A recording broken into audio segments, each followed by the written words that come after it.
Alright guys, here's another video for you quickly. I want to say this, okay? The strongest man or the strongest woman, okay? And I'm going to say it this way. The strongest fighter has no opponent. Has no opponents. There is nobody, there's nobody above him or her. There's nobody below him or her. Yeah? And there's nobody on his or her level. There's no one weaker, no one stronger, or nobody on the same level. The strongest fighter has no opponents. You understand? And he wins without beating them. And he wins without having to use any kind of strategy, to defend or to not get hit. It's a little bit like when Bruce Lee was talking about saying, I do not hit, it hits all by itself. Similar thing, okay? But it's more like just not being there.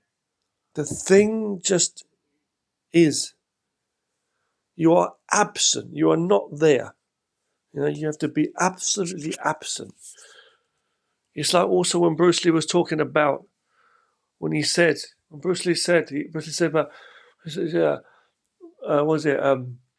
that you're not doing a technique because, you're trying not to get hit or you're worried of what's going to happen. The opponent's not controlling anything.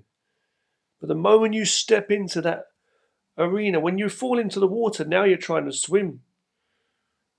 You see what I'm saying? When you hurt yourself, now you're looking for the doctor, see?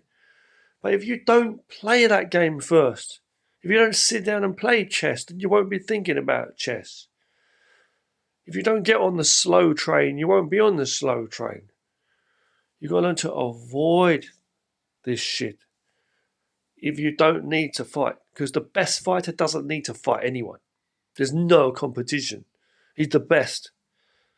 So if you're the best, you want to avoid that. You always win if you can avoid it, So when we say you have to protect your body. So it's like when Morpheus says to Neo in The Matrix about being ready, he said, when you're ready, you won't need to think about how to dodge bullets and all this. You'll be ready. You can't always be ready. Let's say try and be prepared for the unexpected. Always be ready for the unexpected. Yeah. But this is what I'm saying. We can't always deal with what comes straight to us out of nowhere. But we'll be more aware and more ready mentally and physically if we practice our own awareness of our own control in avoiding shit.